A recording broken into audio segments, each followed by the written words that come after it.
What is love to Sith and Jedi? When it comes to these two vast divisions, love is viewed as a powerful influence, and surprisingly, both sides are in agreement that it's something to be avoided. Let us ponder on this matter further. It would appear that love is not destined to remain in the heart of either a Jedi or a Sith for very long. Love is an emotion, so that already gives us an insight into how the beliefs of the Sith and Jedi flow around it. As you may know, the Jedi Code is not one that vouches for emotions, in particular strong emotions such as love or passion. Grandmaster Yoda stressed that emotional detachment was essential to prevent Jedi from becoming vulnerable to feelings of jealousy, greed, and the fear of loss, all of which were paths to the dark side. Love of any kind could be volatile in the eyes of the Jedi. It leads to other emotions, and the more they spawn, the more difficult they are to regulate. Let us briefly recall Atris, a historian of the Jedi Order. She looked upon the Jedi Order with admiration, love. She saw them as brave individuals, ready to stand and fight for what is right. But her emotions were thrown into chaos when she saw the strangest thing occur. These Jedi, these brave members of the Order, were faced with an enemy hunting them from the shadows, and instead of finding ways to protect themselves, they sought to hide, to reflect, to hesitate while our numbers thinned and Jedi died. This seed of bitterness was something she had to control, and she did to an extent, but it was enough to make her already begin making questionable choices. They knew the risks in going to Qatar. It was I who leaked knowledge of its presence in the hopes of drawing the Sith out. I will not deceive you. I knew what could happen there, but it had to be done to make the Sith reveal themselves. Who are these Jedi who survived the Jedi Civil War? They're not the Jedi I know, the ones I once worshipped. They are cowards, and doubters and afraid. What manner of Jedi hide from a threat? They knew the risks in going to Qatar, and they deserved what happened to them. This bitterness lay hidden from her sight, and she believed she was preserving the heart of the Jedi Order. With time, Atris collected Sith holocrons, containers of knowledge, in hopes of learning the secrets of the Sith, in hopes of finding a way to stop them. She didn't realize that she was heavily influenced by the many Sith holocrons she had gathered. The holocrons fed her bitterness, and the dark side crept deeper into her heart. Had she been in control of her emotions from the start, love wouldn't have led to disappointment, disappointment to bitterness, and the dark side of the Sith holocrons would have nothing to use against her. With Atris's case in mind, the Jedi are no cold monsters devoid of all feelings. They are encouraged to love, but in a different way. Compassion is as close as they are permitted to get to love, according to the Jedi teachings, something Kreia despised. They consider compassion to be central to their way of life, and believe all lives are precious. Thus, they could be compassionate and caring, but not possessive and grabbing and holding on to things, trying to keep them frozen in time, and instead accepting the transitional nature of life. This allows them to love the totality of life unconditionally, without selectively choosing individual life forms to become selfishly attached to.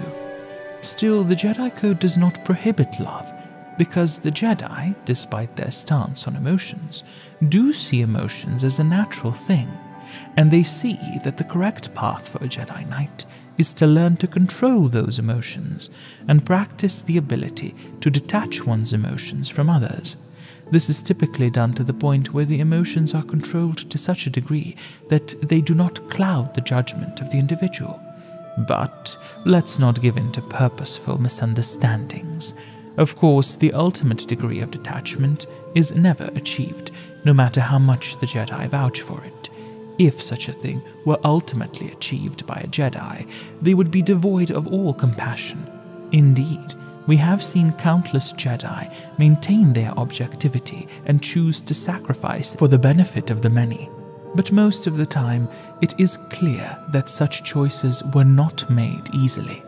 Jedi Masters grow fond of their pupils, and they do develop emotions for them, but they practice and teach the ability to control these emotions and not permit them to run wild. Fondness, compassion, kindness, and care are permissible, but of course they are nowhere nearly as challenging to tame as true unbridled love.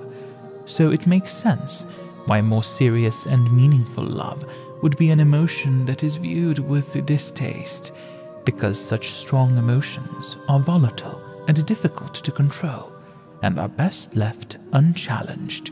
But despite having the potential to lead to the dark side, love is not viewed with fondness by the Sith either. Why is that? The Sith mention love as a potent, devastating emotion, just as the Jedi, but for uniquely different reasons. You see, the Sith believe love leads to weakness. The fact that love leads to other emotions is not the problem here. The Sith thrive on anger and hatred, derived by extremes of most emotions. So if love leads to jealousy, which leads to anger and rage, why are the Sith not embracing it? It is because love is an emotion that cannot be described as anything other than selfless. This fact is in conflict with the core beliefs of the Sith Code. The Sith Code permits passion. No, it demands passion as a source of power, a fuel. Anger, hatred, fear, but all those things are embraced for the purpose of obtaining power and becoming stronger. But while love does offer an insurmountable source of passion, it is poisoned by selflessness. To love another being requires a degree of self-sacrifice, something abhorred by the Sith. Love implies a physical act, sacrificing one's own energy, time, and resources on another individual, or even the self-sacrifice of focus, in which one expends thoughts and perceptions to satisfy an emotional craving. The slightest presence of love creates a weakness, a brief moment in time where a Sith might falter, lower their guard. The stronger the love, the greater this weakness is. But the Sith do not explicitly prohibit it, much like the Jedi, so it is very much possible for a Sith to fall in love. But these two potent sources, the hunger for power and love, cannot be in balance for long. At best, they can be in equilibrium for a very short amount of time, until one of the two prevails. A true Sith will give up love for the sake of power. If they embrace love in any form, they are giving up a portion of that power, allowing for weakness to crawl in, and are a true Sith no longer. Even if they conceal this fact, the weakness is present in their mind. Their focus is not as sharp as it could be, and there is always a burden placed on them to keep those they love safe. Kreia demonstrated this when Surik continued accepting more allies by her side, stating that with each new ally to protect, a new target for the enemy is placed on the map. As we stated, there are two possible outcomes when hunger for power is conflicted with love. First is a case where hunger for power dominates over love. Anakin Skywalker was led to the dark side by love. It was a tool used to draw him in. Initially, he had to resist the call of the dark side more than an ordinary Jedi would, as his personality traits already displayed a certain affinity for such things. But once love was put in play, things progressed drastically. He was told that the only way he could save the love of his life, Padme, was if he sought more power. Indeed, who among us would not break the world in two to save the one we love? Regardless, the path he chose led him into darkness, and his hunger for power grew, for that is the way of the dark side. This hunger warped the supposed love he had for Padme and clouded his judgment, which ultimately made him perceive her cautiousness and worry for his well-being as betrayal. He saw enemies where there were none, and did unspeakable things. This would ultimately lead to Padme's death, ironically causing the very thing he had sought to prevent, thus proving that the dark side and love could not coexist in the heart of a true Sith. This is why often the Sith turn from the dark side in their final moments, as it was with Darth Vader, as a parasite leaving a weakening host. Of course, whether a weakened Sith genuinely abandons the dark side, or merely pretends to do so for benefit, is a matter of discussion we shall leave to the historians. But what happens when love dominates over the hunger for power? Throughout their journey, Revan and Bastila grew together, in no small part as a result of their Force bond. But Bastila feared their love, thinking it would lead them both to the dark side. She attempted to resist these emotions, but their love was too great to avoid, so she gave in. There was not sufficient time for anything to develop from this love, as Bastila was captured by Revan's old apprentice, who, after days of endless torture, converted her to the dark side. Upon facing her, Revan overpowered Bastila, but instead of killing her, even when she begged him to do so, he drew on their love. I love you too, with all my heart. To bring her back into the light. This further demonstrates that the hunger for power and love cannot coexist in the heart of a true Sith. But love doesn't even have to be so strong to sway one from the dark. One Yuthura Ban was Revan's mentor for a brief time when he was exploring the surface of Korriban under the guise of a student. Unlike other students of the dark side, Revan inquired about Yuthura's personal life, and confiding in him, sharing the struggles of her past, she developed a certain fondness for him. The progression of events would have them working together to overthrow the Academy headmaster, but in a calculated move, once they killed him, Yuthura betrayed Revan's trust. While I do like you, truly, I'm afraid I'm not the type to share power with anyone, even you. I did tell you there was no such thing as friends among the Sith, didn't I? Let's get this over with. But it was evident that she derived no pleasure from it, because she truly was fond of him. This was a weakness that likely contributed to her downfall. Of course, such a weakness was irrelevant to Revan's might, for she was no match for him. Oh, stop. I yield. You are too strong for me. I was a fool to think otherwise. I am at your mercy. Something tells me that you are not like the other students. I don't know why that is. I was right the first time back at the cantina, wasn't I? There is something different about you. More so than I even suspected. I didn't think you were here to train. Not really. I should have realized that sooner. So what happens now? Will you show me mercy? Will you just let me leave? I had no choice. You reminded me too much of a time before I became a Sith. I didn't want to think about that. All the things I wanted to do, all the wrongs I wanted to right, I haven't done any of it. They just get farther and farther from my mind. All I've cared about is power and myself. This isn't the person I was. Maybe what I needed most was peace after all. The Jedi tried to show me that. I don't know if I can ever go back to them, but my place isn't here. Thank you. Thank you for showing me that. You have a destiny, my friend, and I wish you well on your way to it. May the Force be with you. He persuaded her to turn away from Korriban and the dark side, and she did. Yuthura Ban was aware of her weakness, and she was certain that killing Revan would remove it. But even if she had killed Revan, she would likely eventually once again allow that fondness to creep into her heart. After all, if she had succeeded, she would have become the headmaster of Korriban's Sith Academy, and given the sheer number of promising students, she would eventually grow fond of some of them. In the nest of Sith, this weakness would be blood in the water. So we see that either hunger or love prevails. But this is not always beyond the control of the Sith in question. They are not always left to the mercy of their emotions, as Anakin was, for instance.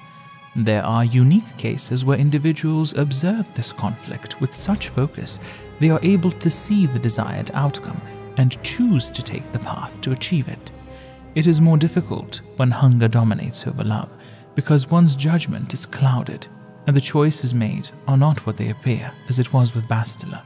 In her situation, an external influence, Revan, was needed to affect the outcome.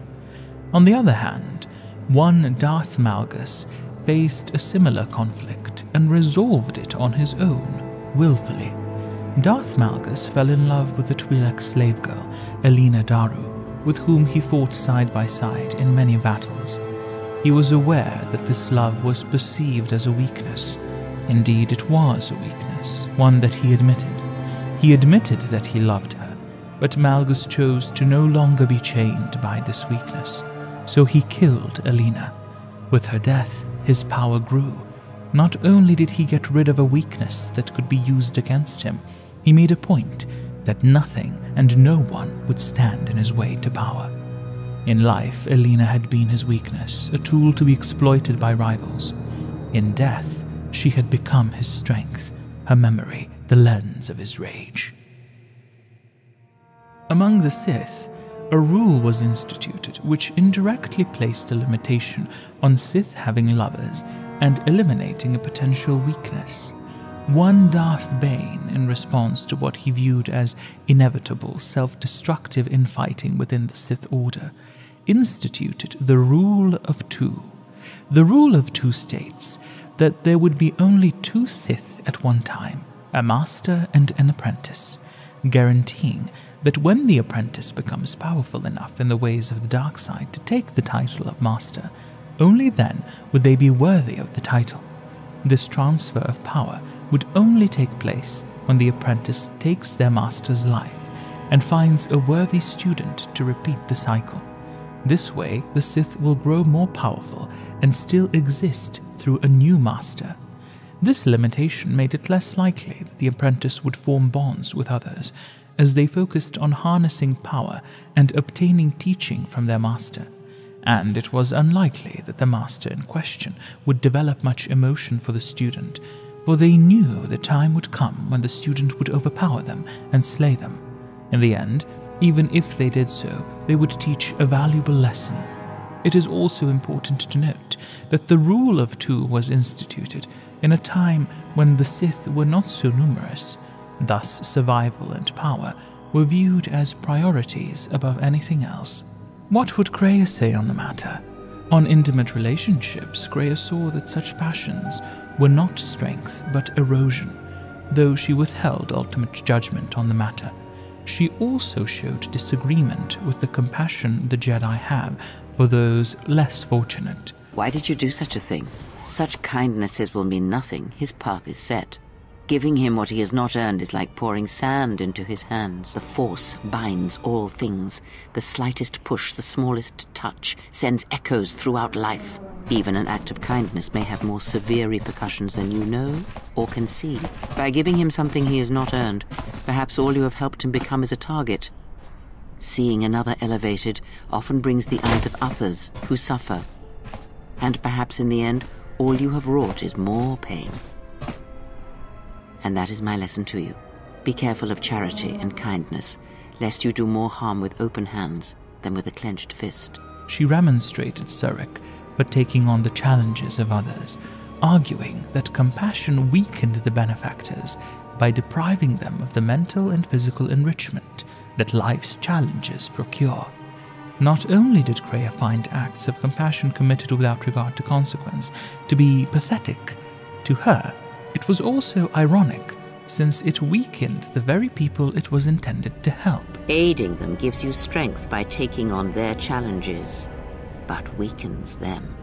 If that is your choice, then use their dependency, feed upon it, until you have exhausted them. Then leave them. And I would view the ones you travel with much the same way. Your allies are allies by circumstance, and they will not hesitate to do the same to you if you continue down your path. During their time together as master and apprentice, Surik was the only person that Kreia fully cared for.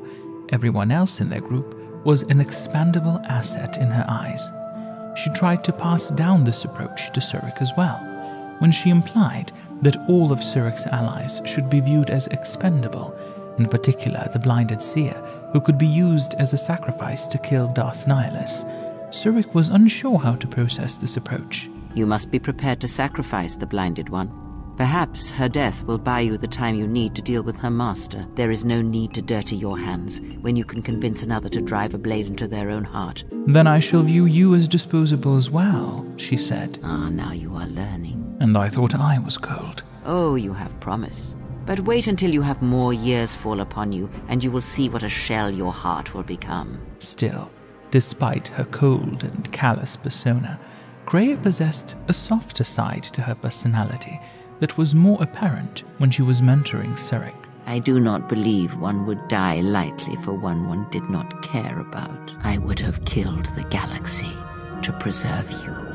I would have let the galaxy die.